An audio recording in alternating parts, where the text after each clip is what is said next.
led by Canada's Prime Minister, Justin Trudeau,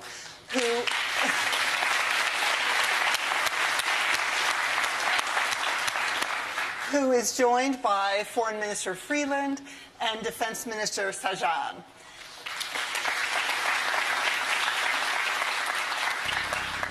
Mr. Prime Minister, thank you so much for taking the time to be here. Now, we know that Canada has participated in every NATO operation since the founding of the alliance almost 70 years ago. I followed with interest your visit to Latvia yesterday, where you announced that Canada would be contributing additional troops and also extending the stay of those troops in Latvia for another 4 years until 2023 as part of NATO's mission to deter potential Russian aggression. The success of NATO rests both on shared interests, but also, very importantly, on our belief in common values. And I'd love to ask you to start by sharing with all of us your view of why NATO is vital to Canada's security and why you see the alliance as relevant to our 21st century challenges. No, thank you, Karen, and thank you for giving us this opportunity to engage this morning. I think we have to remember a little bit why and how NATO came into being. NATO exists and existed because the great democracies had just countered communism and fascism, and it remained was an ongoing existence of pushing back against communism. But it's about enhancing and protecting the democratic principles that we all hold as our core values. And that is something that continues to be as relevant as it ever has been. How we help burgeoning democracies like Latvia. I mean, as you mentioned, I was there yesterday, and it was extraordinary to see how one of the things we don't talk enough about NATO is what happens when diversity of voices from within NATO come together. I mean, the battle group that Canada is leading for Operation Reassurance, for the Enhanced Forward Presence, is the most diverse in terms of nations. There's about 7 or 8 different nations coming together, and not just side by side, but integrated with each other. And the learning that we do and the opportunity to grow together and reinforce those shared values in a way that is tangible and real while supporting the Baltic states is an extraordinarily important thing beyond just the military combat capacities. It's about remembering that we stand together in very important ways. And as you say, we were glad to extend our mission for another 4 years to continue with Canada's leadership on this. And that actually brings me to another announcement that Canada is proud to be making. We are going to be looking with great interest this afternoon as NATO announces that we are going to engage in Iraq as an alliance, capacity building, training, that next step in the challenge in Iraq, which was first defeating Daesh, and now we have to rebuild that democracy and strengthen it. NATO is going to take a significant role in that, and Canada is going to commit 250 troops, a number of helicopters, and we're actually offering to command that mission for the first year. This is something that we believe in deeply. And your question, Karen, was about, how does this matter for Canada's security? Well, Canada knows that a peaceful world, a more resilient world, a more democratic world is good for Canada, and it's good for all of us. And that's why we believe so deeply in NATO. That's why we stand so strongly with the Transatlantic Alliance, and we'll continue to step up everywhere we can. As you said, we've been in every mission, not because of any other reason than we believe deeply in the values that we're putting forward. And we know that NATO is as necessary now as it was in the height of the Cold War. It's as necessary now to promote the peace, security, and strength of our true democracies and those democratic principles, which are under threat everywhere around the world, it seems. This is a moment for us to stand together and understand that the perspective that we fight for and stand for is essential today and tomorrow. Well, thank you so much for making news here in this tent with the announcement about Iraq. That's really terrific news, and for that inspiring endorsement of the alliance. And Minister Freeland, I noticed that last month you received Foreign Policy's Diplomat of the Year award, so congratulations. And I read... That would be a surprise to my husband and children, but... No, it's wonderful. And I read with interest the speech you gave there. And you focused on a key challenge that we're facing, which the Prime Minister also just referenced. And I want to quote you. You talked about the weakening of the rules-based international order and the threat that resurgent authoritarianism poses to liberal democracy itself. And after the speech, you were talking with reporters, and you said, I believe very strongly that it's important for those of us who believe in liberal democracy to strike back. As you know, there are concerns about rising illiberalism in NATO countries. And just to follow up on the Prime Minister's remarks, NATO is an alliance that's based on shared values. So if Canada is committed to the rules-based order, how does NATO fit into that frame? Well, Canada is, there's nothing conditional about it, Karen. Canada is 100% committed to the international rules-based order, and not just because it sounds good in a room like this, but because we need that international rules-based order to survive and thrive in a really big world. You know, Canada is a big country geographically. We're the 10th largest economy in the world, but there's only 36 million Canadians. And we understand very profoundly that that framework of a rules-based international order is essential for us. On the point about liberal democracy, Karen, and the Prime Minister has already addressed it, I think it is important. It is important for those of us who believe in liberal democracy, and I hope that's everybody in this room, to be proud of that. And, you know, to understand that, yes, you know, populism, nativism even, authoritarianism, they are resurgent in very many parts of the world, even in countries that had seemed to be successful democracies. Some of them seem to be moving backwards. And I think those of us who believe in liberal democracy have to talk about why we hold our values, why our values work. And I think it is absolutely relevant to the NATO discussion. You know, for me, I was thinking about it on the way here, and as the Prime Minister said, we were in Latvia. You know, in a way, the NATO discussion shouldn't happen principally in a room like this or even in a meeting of our leaders. NATO is not chiefly an alliance of heads of state. NATO is an alliance of all the citizens of all of our countries who are collectively pledged to support each other. NATO really has to start at home if it is going to be an alliance that has legitimacy moving forward. And, you know, NATO, these kinds of conversations should be the kinds of conversations that we have, and I do have them. We celebrated Canada Day just over a week ago, and at the barbecue in my neighborhood, in my constituency, believe it or not, a lot of people were talking to me about NATO and the rules-based order. And, you know, the Prime Minister talked about how we've just come from Latvia, where we visited the Canadian women and men in uniform in Latvia serving an enhanced forward presence. And I have to tell you, like, people, think tankers here, you'll remember a few years ago, the big question was, how does NATO remain relevant? Remember all those papers people wrote about that? How does it remain relevant in the 21st century? I can tell you, in Latvia, it is extremely clear to people the relevance of NATO. That is not an abstract philosophical question.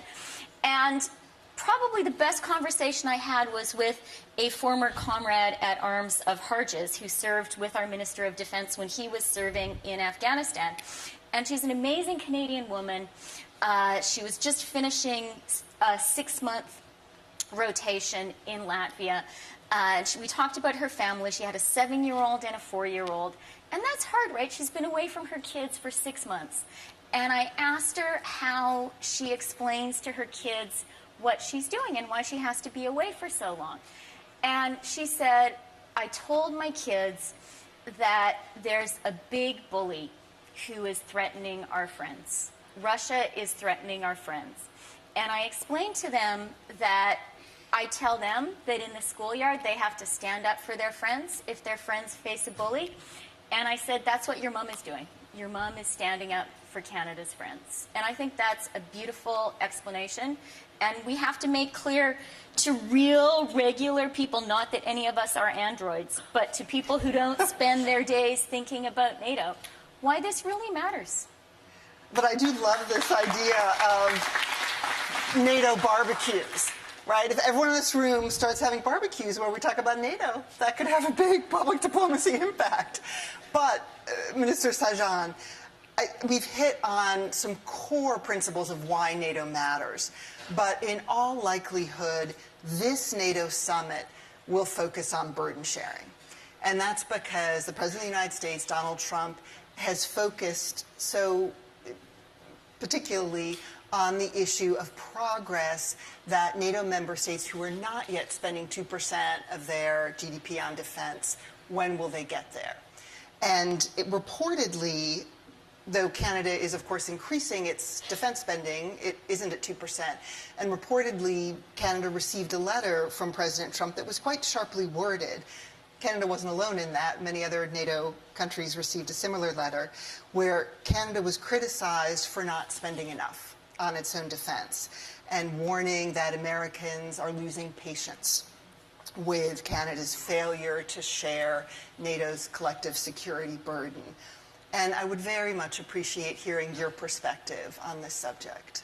No, thank you, Karen. And first of all, I just want to give a shout out to all our NATO troops who are doing tremendous work on our behalf of our countries around the world. And we were just able to meet not only our Canadian Armed Forces members, but many of the many nations who are taking part of the battle group in Latvia, and how well they're working together. And it sends a tremendous message of interoperability and unity and of deterrence.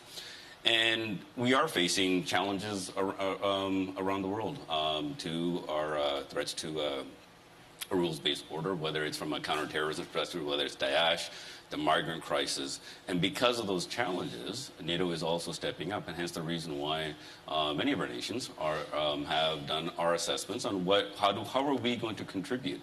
And the Prime Minister gave me a very strong mandate to conduct a very thorough defense policy review so that we can determine what is needed for Canada and how Canada is going to contribute. And there's a reason why our defense policy now is called Strong at Home, Secure in North America, and Engaged in the World. Because we also have to make sure that we look after our citizens, our North American defense with our very important ally, the U.S., as part of our very unique command of the binational command, which is NORAD, so that we're secure in North America, but also our engagement in the world. And Canada will always do its part. We've been part of every mission. But to making sure that we have the right capabilities. So we went through a very thorough assessment, not only talking to experts but our allies, but more importantly, talking to Canadians. And it is very relevant to Canadians, the importance of NATO. And there was a very strong message from Canadians of Canada playing its part. But Canada also needs to play its part in a meaningful role. It can't be just a check in a box. All of us coming together, as Christia said, this is about countries coming together, bringing our collective experience. And that's what we are doing.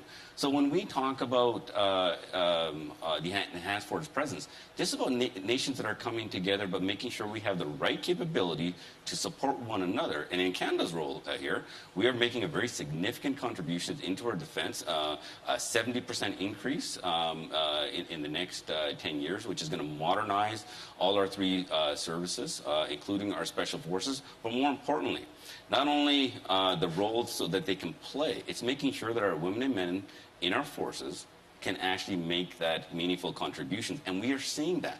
So whether it's in Europe, whether it's our naval task force that we have committed to, whether it's our air policing, but let's not forget some of the other challenges that we are facing together, and in particular very excited about the mission and how it's evolved. We have defeated Daesh on the ground in Iraq. But now this is about capacity building and training, making sure we have the right leadership. And we will always offer up where Canada can contribute. Hence, one of the reasons why this announcement is very important, about sending a very strong message of unity, because we do have challenges to face. So what I hear you saying is the input metric is important, but let's also look at the output. And Canada's contribution across NATO's history and now this new contribution in Iraq is a very clear example of that. And I do now want to open it up to all of you. So please, I'll try to get in as many questions as I can, but we'll start right here.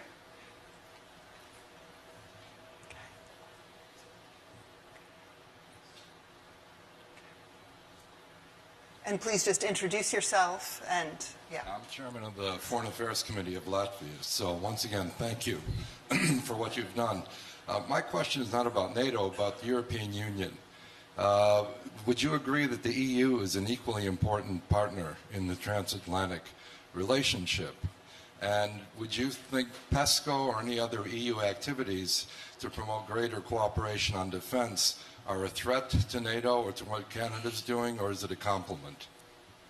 I think the European Union matters significantly. I mean, Canada has been very pleased over the past couple of years to have concluded a landmark progressive trade deal with the European Union in CETA at a time where trade deals aren't necessarily particularly popular around the world. We're actually signing stronger trade deals with Europe. We did one with Asia with the CPTPP. We're working on renegotiating NAFTA and keeping our fingers crossed on that one, but we are actually moving in the right direction on that. But Europe is a valuable and important partner, not just to Canada, but to the world. I think there's a lot of interesting conversations that the Europeans are rightly having about their responsibilities around defense through the European Union. I think our big concern is there not be overlap with what NATO is doing. I think real clarity on what NATO is and what the European Union can specifically do more of is quite frankly a welcome conversation. I think there is really a time for countries of similar values, approaches, and democratic principles to look for all the different ways and levels that we can work together well, because we know that there are a lot of forces, some explicit, some more subtle, that are trying to degrade or break up the kinds of alliances that have led to unparalleled peace and prosperity around the world over the past 70 or so years. And if anyone else wants to jump in, just signal to me. Let's try to get as many questions as we can. And yes, please. Radmila Shikerinska, Defense Minister of Macedonia. I wanted just to ask an additional question following the comment about liberal democracy. I think that Macedonia is an example that autocratic rulers can seem to be very stable and strong, but that crisis is looming behind. And I think it's also an example that liberal democracy can fight back, and it can create new hope for democracy, rule of law, media freedom, and also cohesion in a very diverse region and country. But I also think Macedonia is an example that NATO honors its words, and the decision that we expect today, the offer of an invitation to join NATO, is an example for other countries in the region and elsewhere. So I would like to hear your views about how the enlargement in NATO should continue, and how some of the other countries that have voiced their concerns can predict the future of NATO allies. And finally, let me thank Canada for its steadfast support for our NATO membership. Thank you. Thank you. Christian. Well, I think that's all really, really well said. And I think we should all really congratulate Macedonia on the tremendous work you guys have been doing in a difficult neighborhood, in difficult circumstances. And I think the point also about the brittleness of authoritarian regimes is very, very well made. I began my professional life as a journalist covering the collapse of the Soviet Union. And actually, one of the stories that I wrote was covering the famous Chicken Kiev speech in August of 1991. And a few weeks after that speech, that was a speech about saying the Soviet Union needs to stay together, given in Kiev. And a few weeks later, the Soviet Union fell apart. So it's a very important point for us to bear in mind. Authoritarian regimes can seem so strong and so implacable, but they're also very, very brittle. In terms of a path forward for membership, I think that's also really important. And one of the strengths of, I would say, NATO overall, but even more broadly, I would add the EU to that mix, and I would say the whole idea of the transatlantic alliance is this was about creating an international rules-based order with liberal democratic values that was not a closed club, that was open to membership for people and countries aspiring to share those values. And I think that openness needs to be one of our core values as a group, and we need to be true to that value. Please, right here. Thank you very much. My name is Iskandar Akalbayev, and I'm coming from Kazakhstan. I am also part of the Atlantic Council Millennium Leadership Program. So my question is actually basic. So what is your kind of prediction? How do you see the future development of NATO? And I think sometimes we do not speak about one of the greatest assets of NATO is their global partnership around the world. And how do you view the global partnership of NATO in Asia specifically? Arjun, on that? No, thank you, Prime Minister. I think it's very important. When I was just recently at the Shangri-La Dialogue and talking about the challenges, whether we talk about NATO and some of the challenges that we and we face and we work together, but we collectively as nations also are working together in dealing with some of the challenges there. For example, I'll give you an example. So some of the work that's happening in the Middle East, especially in Iraq, when dealing with Daesh, we have to be mindful of the displacement that occurs with some of the foreign fighters. So we're working together to making sure that are we putting the right tools in place to be able to monitor some of this, to prevent cells being created in other places, and especially in places like the Asia Pacific. So we are doing our part. And I'll give you Canada's approach to this. We, in the past, haven't had a consistent engagement in the Asia Pacific, but now we do. We do have a consistent engagement. We do capacity building in the area with our partners as well. So this is not about when you see a challenge, everybody wanted to jump in. This is about looking at, if there's a challenge, analyze it, and look at which nation's experience can be best suited. And that's the approach that we're taking, and that's the approach that we're taking for Asia Pacific. Super, thanks. Thank you. Thank you. Christian Schmidt, Member of Parliament, Germany. And it's very, very impressive to hear your report about Latvia, and I think this enhanced forward presence is indeed one of a very, very strong signal that NATO wants to have a unique zone of common responsibility and security. My question is, knowing that this is a very strong symbol, but symbols are not the end of politics and the end of situations. We talked, and you talked in Wales about the necessity to have some deployability in case of developments. We talk about infrastructure, but we talk as well about capabilities being prepared to be deployable in due time. Do you see that there is all work done nationally and in NATO level, or would you expect that there has to be more enhanced commitment? No, I agree entirely. The symbolism of us standing together is extremely important, but that's ultimately not what it's about. Before the advanced forward presence, there was a real risk that what happened in Crimea could happen somewhere else. And the Baltic states would not be able to stand against a Crimea-like event. The fact is now, with the enhanced forward presence, that could not happen. we have actually demonstrated capacity and presence in a tangible, concrete, real way that means that that is no longer the risk that it was just a few years ago.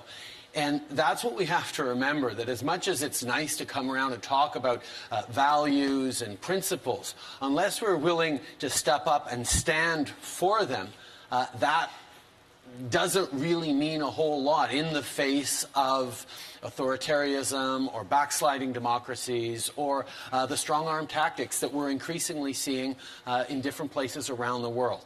That's where NATO actually really deeply matters. And yes, a lot of people talk about the 2%. But Karen, as you said, one of the things we're trying to do as a government over the past 2.5 years is get away from the kinds of announcements that governments used to make, which is we're spending $20 million on this program, we're spending $100 million on that program, and thinking that that's all you have to do to announce. Announcing money put in, announcing inputs, isn't nearly as important as demonstrating outputs. And we're trying to shift our government's approach around deliverology, around actually looking at metrics. No, we've created this many jobs, or these many children are out of poverty, 300,000 are out of poverty because of our Canada Child Benefit. So we're looking at the actual metrics. And when we talk about 2%, and Canada's very proud to be increasing by 70% over the next 10 years our investments in our military, we also don't just talk about the cost, we talk about the capability and we talk about the contributions.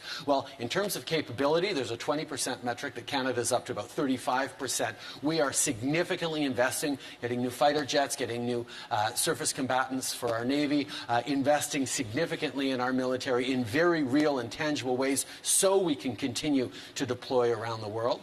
But also comes to commitments, an ability and a consistency in being there and stepping up regularly in tangible ways.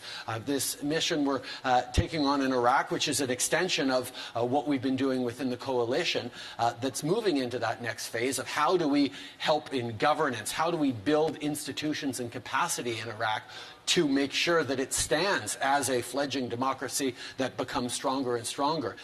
Those sorts of tangible elements are at the heart of what NATO stands for. I mean, you can try and be a bean counter and look at exactly how much this and how much money that, but the fundamental question is what you're doing actually making a difference? Is it having a tangible deterrence or support or positive standing impact in a real way in the folks standing around a barbecue, in the everyday lives of Latvians, certainly, all the other Baltic states, people around the world that are receiving the impacts of NATO don't just benefit from the security elements of it, but benefit from this story we are telling, that democracies matter, that our values, our principles matter, and we stand together. Yes, embracing the differences and the different perspectives across our 29 members in little ways, but on the big things, we remain committed to protecting and supporting democratic values and principles around the world. More important now than ever before, not just symbols. Thank you. Very powerful.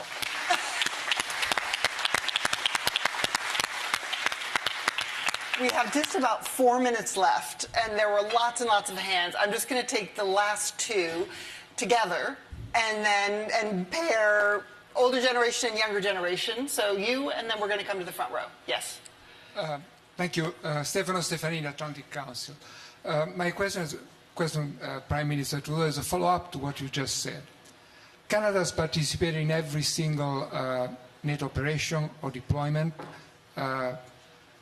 Do you think that Canada has carried more than its share of the burden, if not in expenses, in blood and treasure? And how do you explain it to your barbecue people that it was worth it, the price they paid, especially in blood? And just let's grab this real quick. Thank you. Richard Scholes from Latvia, Member of Parliament. Thank you, Prime Minister, for a very passionate answer about values. There's no doubt we share them. But I was thinking of another ingredient that unites us all together is a common memory. And this is something that we see in Europe that divides member states. That also we can see it in the NATO, that we lack common memory, the memory from 20th century, and also the memory, the recent memory for the last 2 decades in 21st century. And that is something I would just love to hear how it would bring and shape, you know, the understanding. And understanding only comes when we have shared values and also the memory. Thank you. Thank you. Two great questions. First of all, has Canada done more than its share? No. Canada has done its share. We do what we feel is right, and we don't think about share. We don't think about, you know, who's doing more, who's doing less. We will do what we can and what we feel is right. I mean, Canada stepped up consistently in Europe in 2 world wars. We have a tradition of understanding that, you know, Canadians are lucky to be where we are geographically in the world, and that with that luck comes a responsibility to reach out and do what we can to make the world a better place. And that's why, you know, there are, you know, millions of Canadians around the world and NGOs and organizations very much engaged with the international community in trying to contribute, trying to shape a better world, because not just out of altruism, but because we know very much that if we can help provide some answers to how to build more resilient societies, stable, peaceful democracies in the 21st century, then it's better for everyone. Economically, but also in terms of you know, tangible lives. We are proud of having stepped up on the trenches of World War I, the beaches of World War II, and in international peacekeeping and NATO elements. It's a sense of you know, who we are as Canadians, and we will always look for more opportunities to do that, and we'll always look for how we can best help. We're not the biggest country, we don't have the deepest pockets, but there are things that Canadians do as well, if not slightly better than anyone else in the world, and we will always be ready to help shape and contribute that, because we know that sharing, you know, our solutions and what we've done well can often, you know, help other people figure out, well, what will work for them. And that sense of shared responsibility is something that Canada has deeply, perhaps because we draw people from everywhere around the world and continue to, but also because we know that we have a responsibility to do what we can to create a better world. And a big part of it, to flow into that, is understanding the mistakes and the challenges of the past.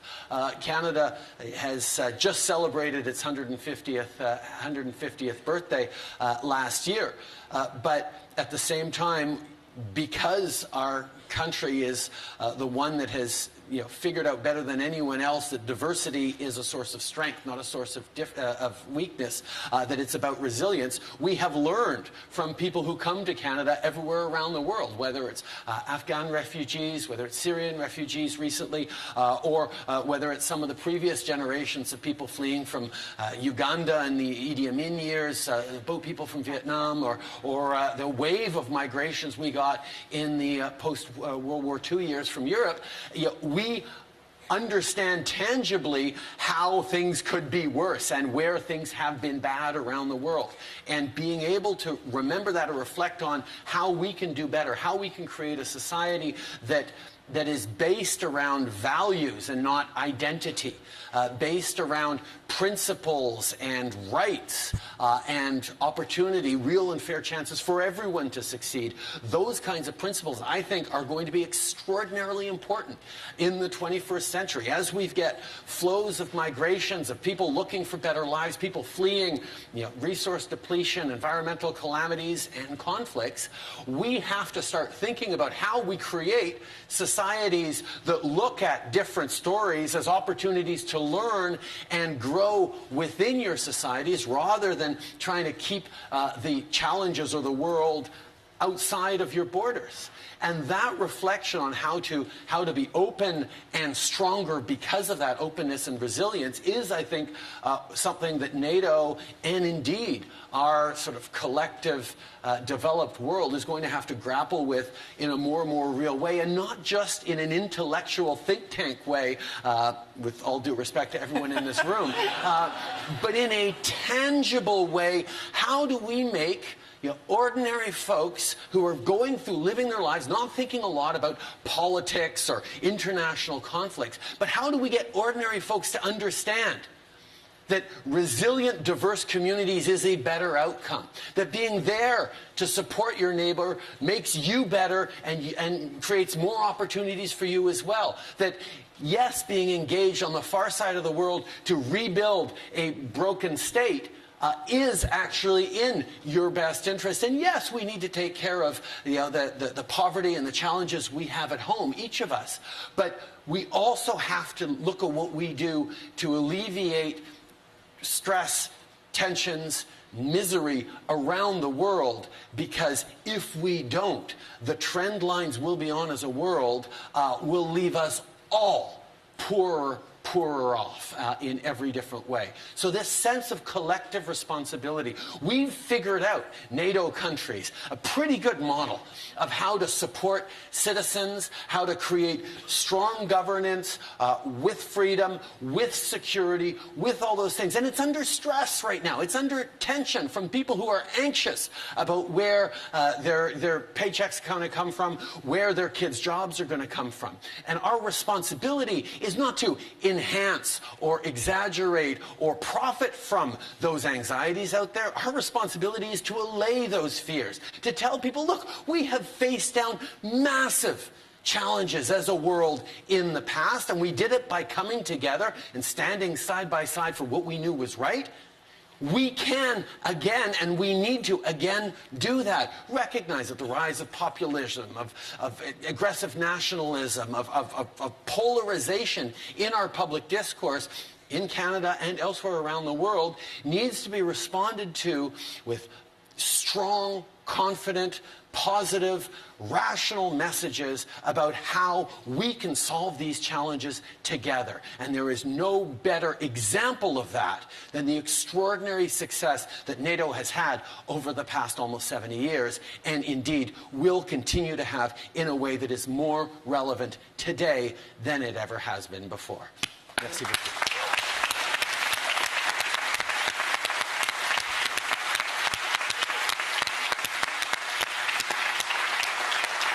So I think we actually don't need a coffee break, because I think we got shots of inspiration from all three of you that will keep us going over the next 2 days.